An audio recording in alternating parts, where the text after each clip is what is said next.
राधे राधे दोस्तों, स्वागत है आप सभी का राधा रानी की छोटी सी यूट्यूब चैनल पर। उम्मीद है आप सभी अच्छे होंगे, मैं भी बहुत अच्छी हूँ। आज हम बात करने जा रहे हैं एकादशी की। दोस्तों, एकादशी साल में जो है 24 एकादशी होती है। एकादशी प्रत्येक महीने में 2 बार आती है। प्रत्येक महीने की कृष्ण पक्ष में अलग एकादशी आती है, शुक्ल पक्ष में अलग एकादशी आती है। एकादशी जो है हिंदू धर्म में बहुत ही पवित्र जो है पूजा तिथि मानी जाती है। एकादशी के दिन व्रत करने से लोगों को मोक्ष की प्राप्ति होती है। एकादशी की तिथि वाले दिन भगवान विष्णु की आराधना की जाती है, माता लक्ष्मी की आराधना की जाती है। साथ ही साथ साल भर की जो एकादशी है, इनका अलग अलग महत्व बताया गया है। अलग हर साल जो हर महीने जो एकादशी आती है वह अलग अलग नाम से जानी जाती है। तो जैसे कि आप सभी को पता है, अश्विन महीना चल रहा है। अश्विन महीने के कृष्ण पक्ष की जो एकादशी रहेगी, वह एकादशी इंदिरा एकादशी के नाम से जानी जाती है। क्योंकि ये सभी आपको पता है कि श्राद्ध का महीना भी चल रहा है, तो यह एकादशी श्राद्ध एकादशी के नाम से भी जानी जाती है। प्रत्येक एकादशी का अपना अपना महत्व होता है। अश्विन एकादशी बहुत ही महत्वपूर्ण मानी जाती है, क्योंकि यह श्राद्ध पक्ष के दौरान आती है। तो साल 2025 में जो एकादशी पढ़ने जा रही है, वह पढ़ने जा रही है अश्विन महीने की श्राद्ध पक्ष की। 16 या 17 लोगों के मन में बहुत कंफ्यूजन है कि वो 16 को है 17 को है। तो सबसे पहले मैं आपको बता दूं कि जो एकादशी है वह 17 तारीख को बनाई जाएगी। 16 तारीख को तो कोई एकादशी की तिथि है ही नहीं। 17 सितंबर बुधवार का दिन रहेगा, जो कि 12:21 दोपहर से यह एकादशी शुरू हो जाएगी। और उसी दिन, वैसे तो देखो, हम जो तिथि बनाते हैं, जो पूजा पाठ करते हैं, वह उदय तिथि के हिसाब से करते हैं। लेकिन इस एकादशी पे क्या संजोग समय बन रहा है, देखो, दोपहर में 12:21 पे यह एकादशी शुरू हुई थी। और उसी दिन रात को खत्म हो जाएगी ये एकादशी। तो एकादशी के दिन आपको जो है चांद को पानी देना होता है। चांद को पानी देकर अपना व्रत खोलते हैं। तो पहली चीज तो ये। दूसरी चीज, इस तिथि में सूर्योदय का समय का कभी तक आ ही नहीं रहा है। तो जिस तिथि पर यह एकादशी शुरुआत रहेगी, 17 सितंबर 2025 को ही एकादशी की तिथि बनाई जाएगी। 17 सितंबर 2025 को दोपहर 12:21 से यह एकादशी शुरू हो जाएगी, और रात को 11:29 पर यह एकादशी समाप्त हो जाएगी। इस एकादशी के व्रत का जो पारण किया जाएगा, यानी कि जो व्रत समाप्त किया जाएगा, वह 18 सितंबर को किया जाएगा, जिसका समय रहेगा सुबह 6:07 से 8:34 तक का। तो सबसे पहले तो मैं आपको एकादशी के बीच की जो नियम होते हैं मैं बता देती हूँ। एकादशी के दिन आपको बाल नहीं धोने होते हैं, कपड़े इत्यादि नहीं धोने होते हैं। जो भी ऐसा कार्य होता है वह आपको नहीं करना होता है। एकादशी के दिन सुबह सुबह ब्रह्म मुहूर्त में स्नान आदि करके भगवान विष्णु के लिए एक पीले कपड़े की चौकी बिछाकर उसके ऊपर भगवान विष्णु की प्रतिमा रखकर पूजा पाठ कीजिए, भगवान विष्णु की आराधना कीजिए। फल चढ़ाइए उनको। आप फल में कुछ भी मिष्ठान चढ़ा सकते हो, फल चढ़ा सकते हो। आप कुछ भी चढ़ाकर पूजा पाठ करके और उनकी कथा सुनकर, एकादशी के व्रत की जो भी कथा होती है, जैसे कि इंदिरा एकादशी के व्रत की कथा होती है, वह कथा सुनकर अपना व्रत शुरू कर सकते हैं। इस दिन आपको निर्जला व्रत रखना होता है। अगर आपको कोई स्वास्थ्य संबंधी दिक्कत है तो आप पानी भी पी सकते हो। बाकी भोजन आपको नहीं खाना होता है। इस दिन आपको एक ही समय जो है फलाहार करना होता है, या आप रात को कर लीजिए या दोपहर में कर लीजिए। कुछ लोग ऐसे होते हैं जो दिन में भी खा लेते हैं, रात को भी खा लेते हैं, स्वास्थ्य संबंधी समस्याओं के चलते।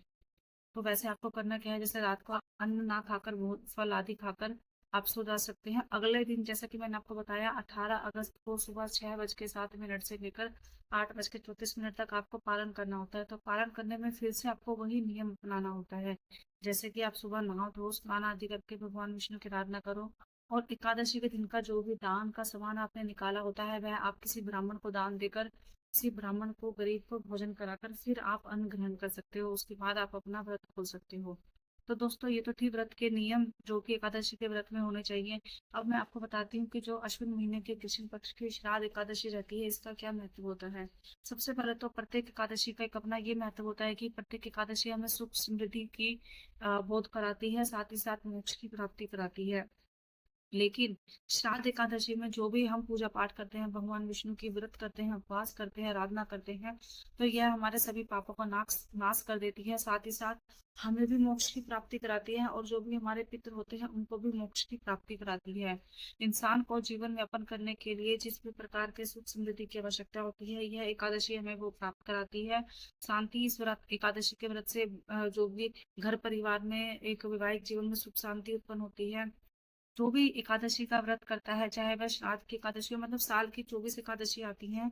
अगर महीने में 2 एकादशी करते हैं, और आप एक एकादशी का व्रत भी करते हो, तो ऐसा कहा जाता है जो भी एकादशी का व्रत विधि पूर्वक विधान से करता है भगवान विष्णु की आराधना और प्रत्येक एकादशी की व्रत कथा सुनता है, वह सांसारिक सभी सुखों से प्राप्त होता है, उसको जीवन के सभी सुख प्राप्त होते हैं और उसको मृत्यु के बाद वैकुंठ धाम मिलता है। वैकुंठ धाम आप सभी को पता है भगवान विष्णु का धाम है। और जो भी व्यक्ति वैकुंठ धाम पहुंच जाता है वह वैकुंठ धाम पहुंचने के बाद जीवन और मरण के जो चक्कर होता है, यानी कि जो 84 लाख योनियां होती हैं, उनसे मुक्त होकर मोक्ष की प्राप्ति कर लेता है। वह दोबारा इंसान का या किसी भी जीव जंतु का जन्म नहीं लेता। तो ये तो था दोस्तों श्राद्ध एकादशी, इंदिरा एकादशी जिसको हम कहते हैं, उसका महत्व। पूजा विधि मैंने आप सभी को बता ही दी है किस प्रकार से इसका नियम होना चाहिए, पूजा विधि होनी चाहिए। ध्यान रखिए, पीले कपड़े का उपयोग जरूर कीजिए पूजा में, चाहे आप पटरी पे लगाइए, भगवान विष्णु को कीजिए, आप भी पीले कपड़े पहनिए, क्योंकि पीला कपड़ा भगवान विष्णु को अति प्रिय होता है। पीला कपड़ा पहनने से हमारा गुरु मजबूत होता है, जिससे कि हमारे जीवन में संतान पक्ष, नौकरी पक्ष की जो दिक्कत होती है वह दूर हो जाती है। इसके साथ साथ श्री हरि विष्णु जी की आराधना आप कीजिए। एक छोटी सी बात और है दोस्तों, एकादशी के दिन लोग खाटू श्याम की पूजा भी करते हैं, तो आप खाटू श्याम का व्रत भी रख सकते हो। ये तो आपके ऊपर निर्भर होता है, जैसे कि आप खाटू श्याम का व्रत रखते हैं या एकादशी के लिए भगवान विष्णु का व्रत रखते हैं। अपने मन में पहले ही धारण करें कि भाई मैं भगवान विष्णु के लिए व्रत कर रहा हूँ या एकादशी के लिए व्रत कर रहा हूँ। नियम दोनों के बराबर होते हैं, भगवान विष्णु के भी और एकादशी वाले दिन के भी।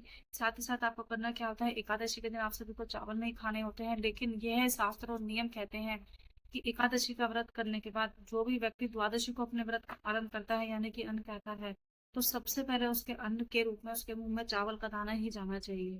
तो कुछ ऐसे नियम होते हैं जिसे हम अपनाकर अपने जीवन की समस्या को काफी हद तक दूर कर सकते हैं दोस्तों। छोटी सी जानकारी थी, साल 2025 अश्विन महीने की कृष्ण पक्ष की एकादशी पड़ने जा रही है 17 सितंबर को। ना 16 को है ना 18 को है, भाव में मत रहिएगा। 17 सितंबर दिन रहेगा, बुधवार को एकादशी की तिथि बनाई जाएगी, जिस दिन आप सभी व्रत रखेंगे। व्रत का पालन 18 सितंबर को किया जाएगा। तो दोस्तों ये थी छोटी सी जानकारी एकादशी के व्रत को लेकर। अगर आपको मेरी वीडियो अच्छी लगे तो मेरे चैनल को सब्सक्राइब कीजिएगा, मेरी वीडियो को लाइक कीजिएगा, शेयर कीजिएगा, कमेंट कीजिएगा। इसी प्रकार का कंटेंट मैं आप सभी के लिए लेकर आती हूँ, लेकिन अगर आपको फिर भी अपने हिसाब से कुछ चाहिए तो आप प्लीज मुझे मैसेज करके बताइएगा। फिर मिलते हैं अगली वीडियो में। राधे राधे।